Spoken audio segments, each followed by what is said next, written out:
రామ్ గోపాల్ వరం గారు మిమ్మల్ని నమ్మొచ్చా? హ్మ్. సందర్భం బట్టి. నమ్మొచ్చా అంటే నేను యాక్చువల్‌గా ఇప్పుడు అబద్ధం చెప్పను. ఎందుకు అబద్ధం చెప్పనంటే రామ్ గోపాల్ వరం ఇప్పుడు గుండెల మీద చేసుకొని చెప్పండి, ఇప్పుడు అబద్ధం చెప్పినా? గుండెల మీద మీరు నమ్మితే నమ్మండి లేకపోతే లేదు నాకేం పోతుంది కానీ పాయింట్ అబద్ధం నేను చెప్పను. ఎందుకంటే అబద్ధం ఈజ్ వెరీ ఒక టైర్సమ్ థింగ్. అది అన్ని దాన్ని కవర్ చేసి అన్నీ చేయాలి. అందుకని నేను మనసులో ఏదో ఉన్నది నేను చెప్పేస్తాను ఆ టైంకి. యా సో ఒక అబద్ధం చెప్పరు. అబద్ధం చెప్పటానికి మాట మీద నిలబడకపోవటానికి తేడా ఏమైనా ఉందా?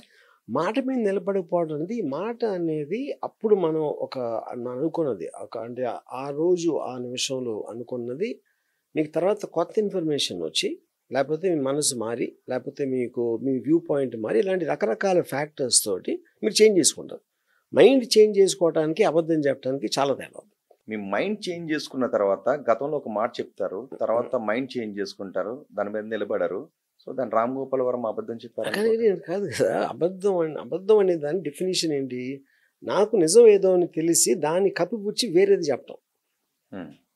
మనసు మార్చుకోవటం అనేది మీరు తీసుకున్న డెసిషన్ ఏ ఫ్యాక్టర్స్ ఉన్నాయి తర్వాత ఇంకో రోజు అది మారచ్చు. మారటానికి అబద్ధం చెప్పడానికి చాలా తేడా ఉంది.